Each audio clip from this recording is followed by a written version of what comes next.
Hello and welcome back, ladies and gentlemen, to another Historical Humans Reacts. And today we have one of the, I hate to say it, but one of the funniest news articles to come out in a while, where a 194-year-old time capsule in West Point Academy, the United States Prime Military Academy, was empty. Yeah. Now, we've never covered time capsules on this program. They don't actually come up that often, and when they do, it's usually expected they contain something significant or meaningful, or at the very least representative of the times. And in this case, very much not that.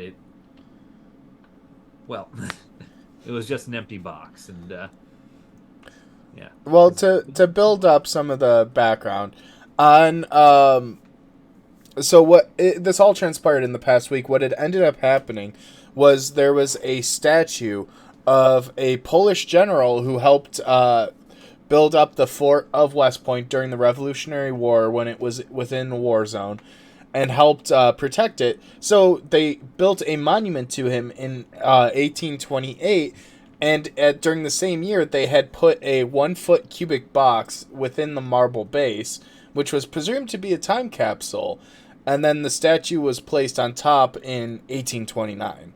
Well, in 2021, they discovered the base of the statue was cracked, so they went restoration efforts, found the time capsule. They even tried to X-ray it.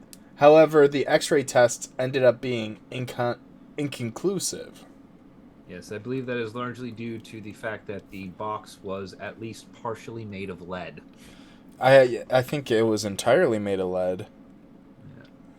which is very Yeah. interesting and kind of disappointing because there could be some interesting relics in there from the time period, and it also almost leads to another mystery because they said all they found was silt, so either something that was in there had decomposed to that point, or whatever was in there ended up not being in there.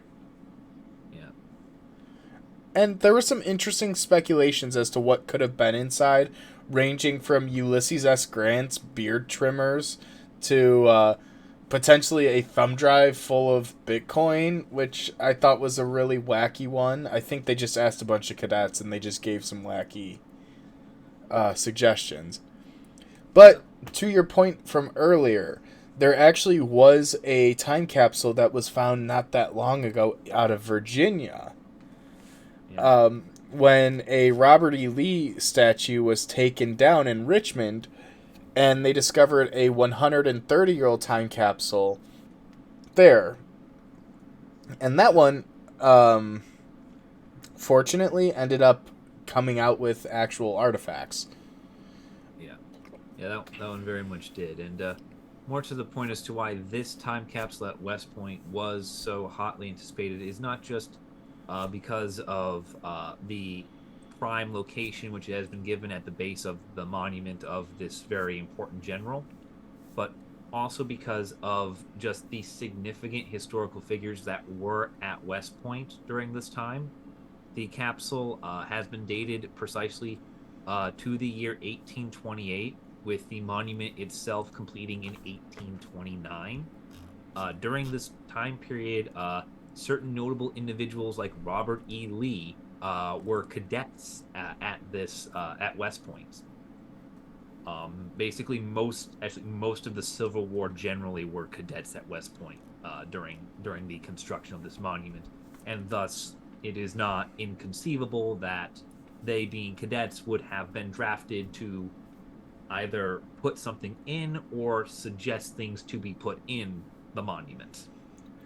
And it also is kind of interesting, too, because that has been sitting there for 194 years. I mean, it's not a inconsequential amount of time. And the other thing I find very interesting is part of the reason the restorations are happening and part of the reason they made a whole event out of opening it is the 250th anniversary of the American Revolution is approaching, and the prime U.S. military academy is trying to find opportunities to really showcase that history, to showcase that past, to showcase the figures and things that are associated with its past. Yep. Yes, like for example, we trained most of the rebel command. You know, that was before they decided to go off and do their Yeah. thing.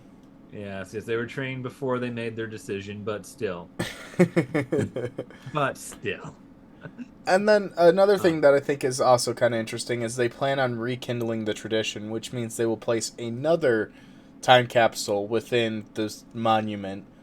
Um, which the article makes a really terrible joke about how the Bitcoin isn't a bad idea. But it does pose an interesting question. What would we put into a modern time capsule today? And I guess I'll ask you that, Column, as a vague question towards the end of this video is what are the 5 items you would put in a time capsule to be representative of your generation?